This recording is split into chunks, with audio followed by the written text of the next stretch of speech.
Dear students, welcome to Dr. Raj Purohit's Law Learning Lessons. I am Dr. M.S. Raj Purohit, Principal Government PG Law College, Pali. Today, we shall discuss the appearance of parties and consequences of non-appearances.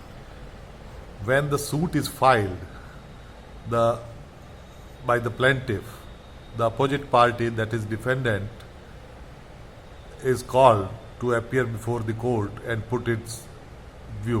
जब कोई वाद दायर होता है तब वादी वाद पेश करता है, तब न्यायालय उसके ऊपर प्रतिवादी को समन्स जारी करता है और उनको न्यायालय के समक्ष प्रस्तुत होकर अपना पक्ष रखने के लिए कहता है।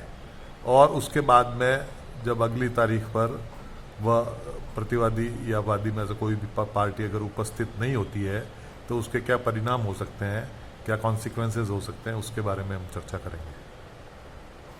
ऐसी स्थिति में क्या क्या परिस्थितियां हो सकती है जब अगली तारीख होती है, when the next date is there, then there can be 3 situations for the non appearance of parties. जब and what are those situations? First situation is when the parties are not appearance.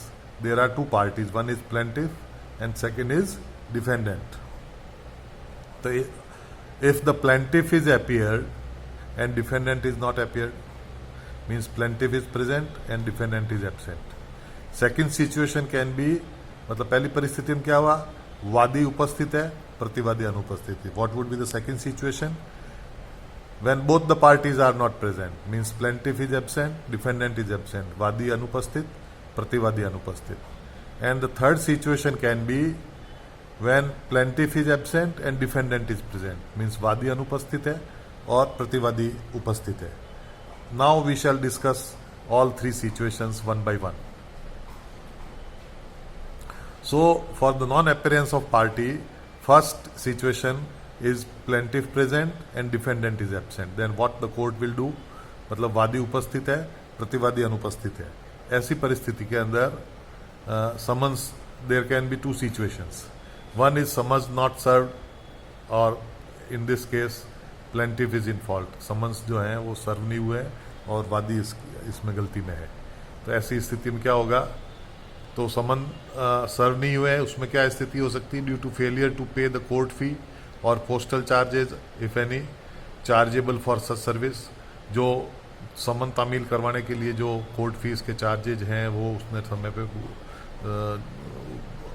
Court fees के तौर पे नहीं भरे हैं.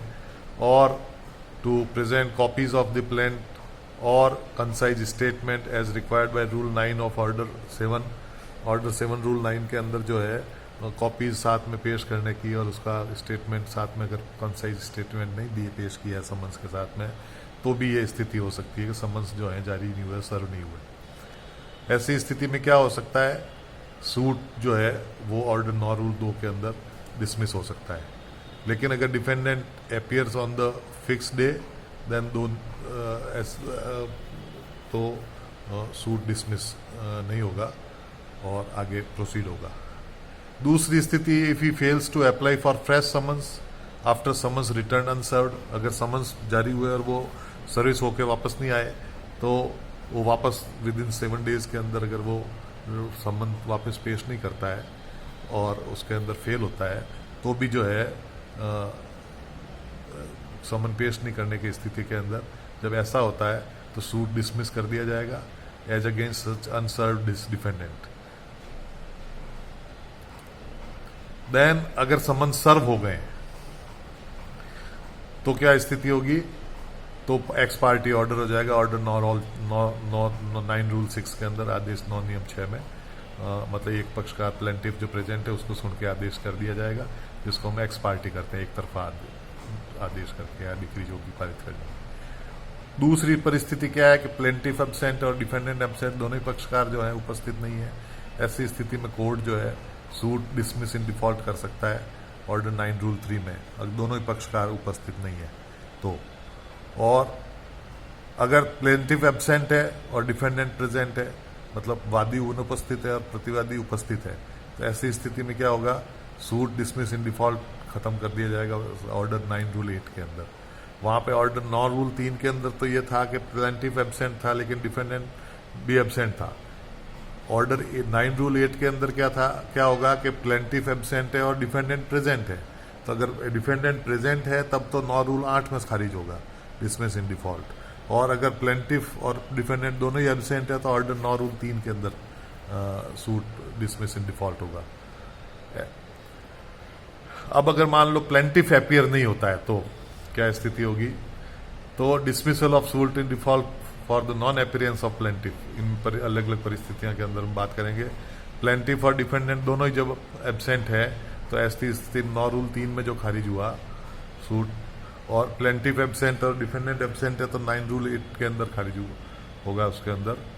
तो ऐसी स्थिति में 9 रूल 3 के अंदर सूट डिसमिस हो गया। अगर उसको हियरिंग के अंदर कॉल किया, अगर नहीं आए पार्टी तो सूट में भी dismissed if it has been called on hearing. और प्लेंटिफ एब्सेंट और डिफेंडेंट प्रेजेंट है तो suit shall be dismissed wholly और पार्टली अंडर ऑर्डर 9 रूल 8। अगर 9 रूल 3 के अंदर है तो अंडर 9 रूल 4 ही में ब्रिंग फ्रेश सूट, और 9 रूल 4 के अंदर उसको वापस फ्रेश सूट भी ला सकता है।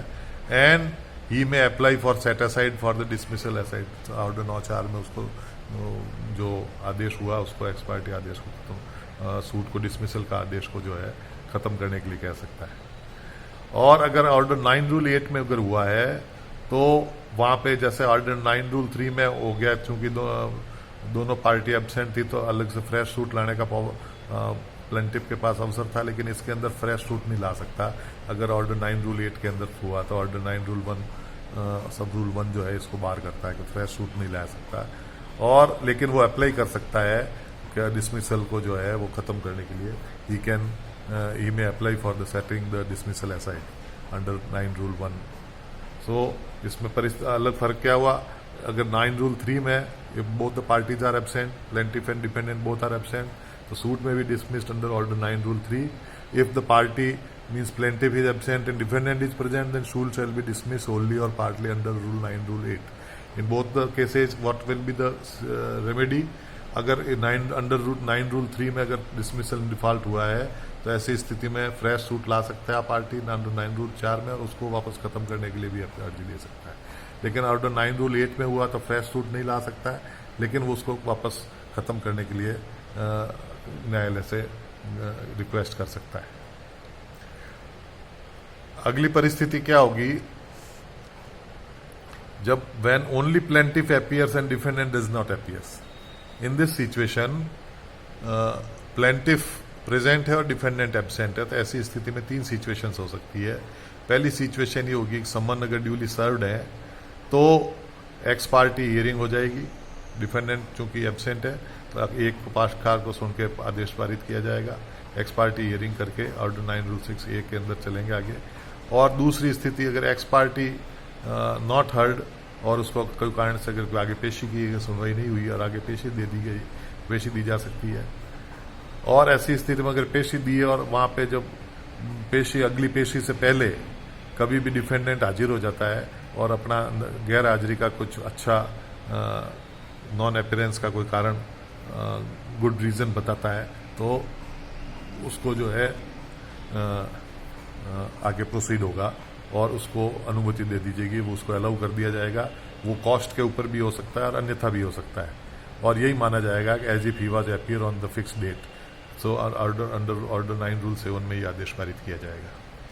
दूसरी परिस्थिति होती है कि समन्स नॉट ड्यूली सर्व्ड, और इस कारण से परिस्थितियां पैदा हुई है। If the summons are not duly served तो क्या स्थिति होगी, फ्रेश समन जारी करेंगे ऑर्डर 9 रूल 6B में, सेकंड समन्स जो होंगे।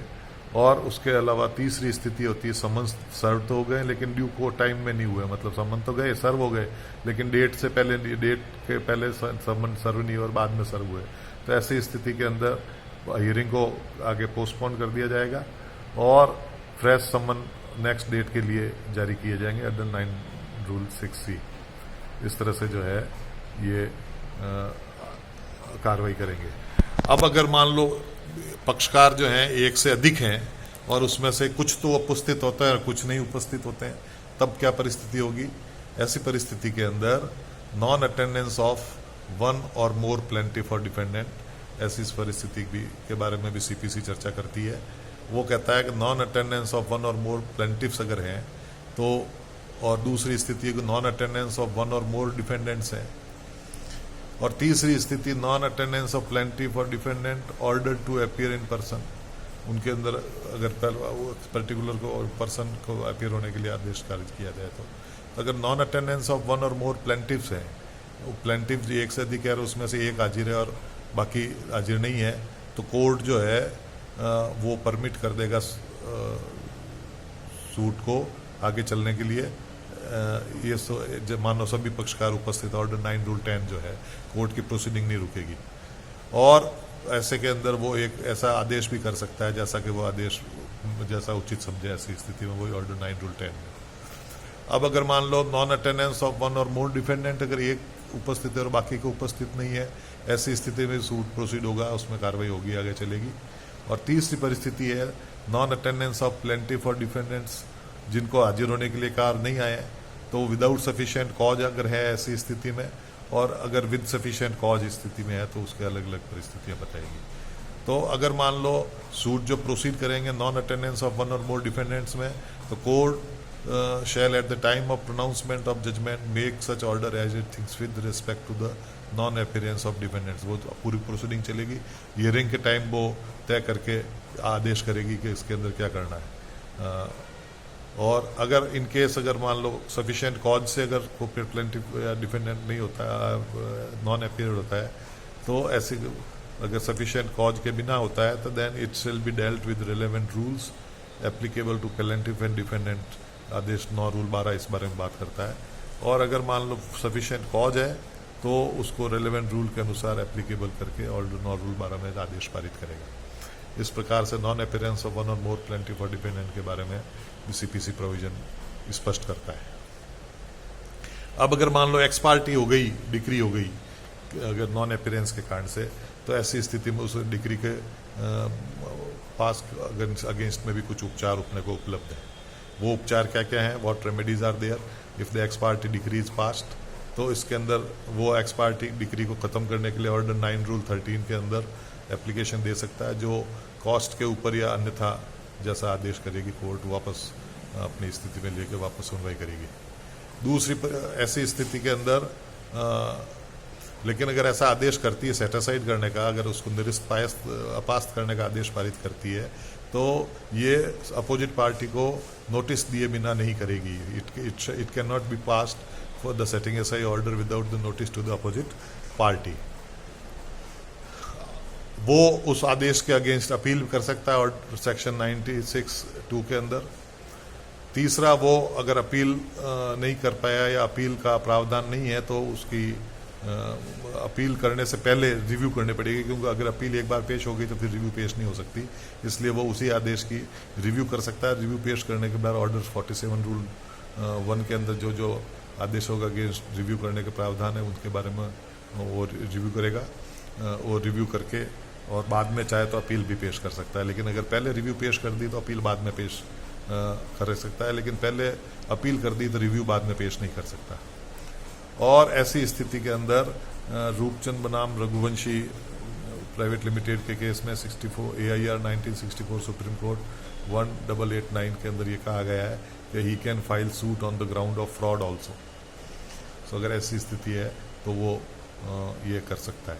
तो ये इस प्रकार के रेमेडीज़ हमको नॉन अपीयरेंस ऑफ पार्टी और उसके अंदर अगर एक्स पार्टी डिक्री पारित हो जाती है तो वो उपलब्ध हमको इस प्रकार के these are the remedies which are available to the aggrieved person.